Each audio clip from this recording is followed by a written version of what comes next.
మీరు మీ పిల్లల్ని కాన్ఫిడెన్స్ ఉన్న పిల్లలుగా పెంచాలనుకుంటున్నారా? అయితే ఈ వీడియో మీకోసం.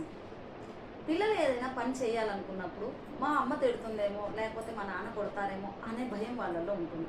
ముందుగా మీరు చేయాల్సిన పని అంటే ఆ భయాన్ని వాళ్ళ మెదడులో నుంచి తొలగించడం. తర్వాత వాళ్ళు పని మొదలు పెట్టగానే నీకు ఆ పని చేత కాదు, నీ వల్ల అవ్వదు, నువ్వు తప్పులు చేస్తావు, ఇలాంటి నెగిటివ్ స్టేట్మెంట్స్ ఇవ్వడం మానేసేయండి. అంతేకాకుండా వాళ్ళు పని చేసేటప్పుడు సహజంగానే పొరపాట్లు జరుగుతూ ఉంటాయి, పెద్దవాళ్ళలో కూడా, సో పిల్లల్లో కూడా జరుగుతూ ఉంటాయి. దాన్ని మీరు హైలైట్ చేయకుండా ఉండండి.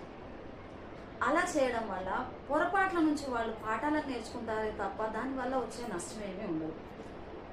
అదే కాకుండా ఒక పని చేసినప్పుడు ఫెయిల్యూర్స్ని చవిచూడడం అనేది సహజమైన విషయం. జీవితంలో ఎప్పుడు సక్సెస్ని ఎక్స్పెక్ట్ చేయడం కన్నా ఫెయిల్యూర్స్ని పరిచయం చేయడం కూడా పిల్లలకు ఒక మంచి విషయమే అని చెప్పొచ్చు. లేదంటే పెద్దవాళ్ళు అయిన తర్వాత ఫెయిల్ అవ్వడం వల్ల వాళ్ళు డిసప్పాయింట్ అయ్యే ఛాన్సెస్ ఎక్కువగా ఉంటాయి. వాళ్ళు పని చేసేటప్పుడు వాళ్ళల్లో పట్టుదలను మీరు ప్రశంసించండి. దాని రిజల్ట్స్ ఎలా ఉన్నా కూడా పర్ఫెక్షన్ని మీరు ఎక్స్పెక్ట్ చేయకండి. వాళ్ళు ముందుగా పని చేయడం నేర్చుకోనివ్వండి, పర్ఫెక్షన్ దానికి అదే వస్తుంది.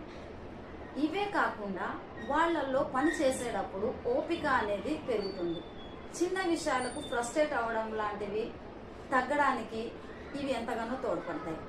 ఈ విషయాలన్నీ మీరు దృష్టిలో పెట్టుకొని మీ పిల్లల్ని కనుక పెంచినట్టయితే ఇది ఈ రోజు వరకు కాకుండా జీవితంలో కూడా వాళ్ళు కాన్ఫిడెన్స్గా పని మొదలు పెట్టడానికి, పూర్తి చేయడానికి ఎంతో సహకరిస్తుంది. నా ఈ వీడియో కనుక మీకు నచ్చినట్లయితే తప్పకుండా లైక్ చేయండి, షేర్ చేయండి, నా ఛానల్ని సబ్స్క్రైబ్ చేయండి. థ్యాంక్ యూ వెరీ మచ్ అండి.